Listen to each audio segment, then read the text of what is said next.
Esther chapter 3. After these things, King Artaxerxes honored Haman, the son of Hammedatha the Agagite, and elevated him and set his seat above all his friends. All those in the court bowed to him, for thus the king commanded. But Mordecai refused to bow to him. Then those in the court said to Mordecai, "Mordecai, why do you ignore the king's command?" They said this to him daily, but he did not listen to them. And they informed Haman that Mordecai resisted the words of the king, and that Mordecai had revealed to them that he was a Jew.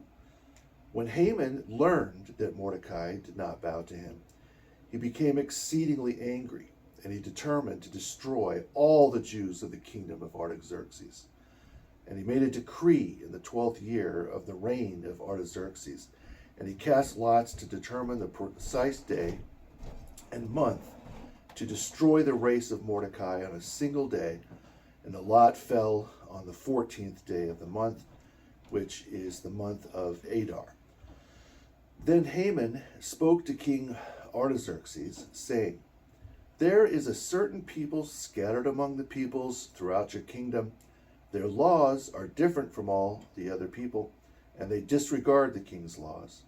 Therefore, it is not fitting for the king to let them remain. If it pleases the king, let him make a decree to destroy them. If so, I will pay 10,000 talents of silver into the king's treasury." So the king took off his signet ring and placed it into the hand of Haman in order to seal what was written against the Jews. And the king said to Haman, "Keep the silver and deal with those people as you wish." Then the king's scribes were called on the 13th day of the first month, and they wrote, as Haman commanded, to the commanders and the governors in the 127 provinces stretching from India to Ethiopia, and to the rulers of the nations in their own language.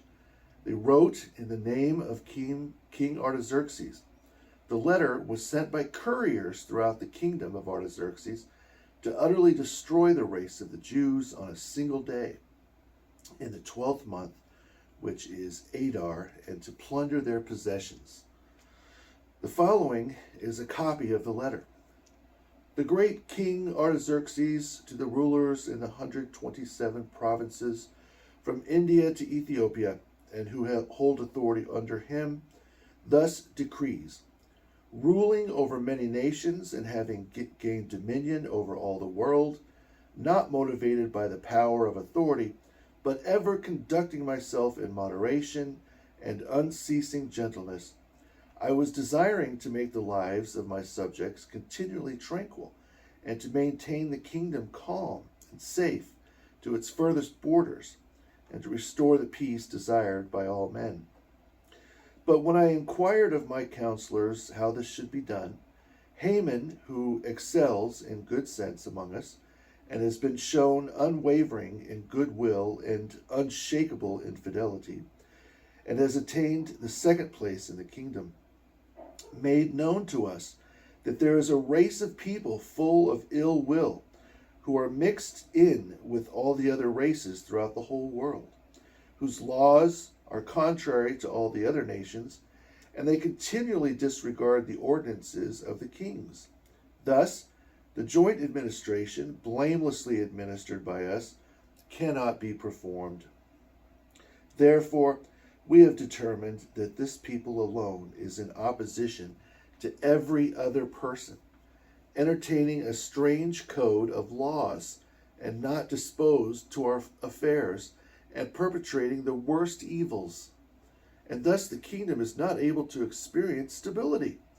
Therefore, we have designated all those made known to you in the letters written by Haman, who is appointed over such matters, and who is our second father, to root out and destroy all of them, with their wives and children, without any mercy, sparing no one, on the 14th day of the 12th month, Adar, of this present year, that this race of people, both from before and until now, hostile to us, violently going down to death in one day, may afterwards secure for us a time that is tranquil and an undisturbed state of affairs.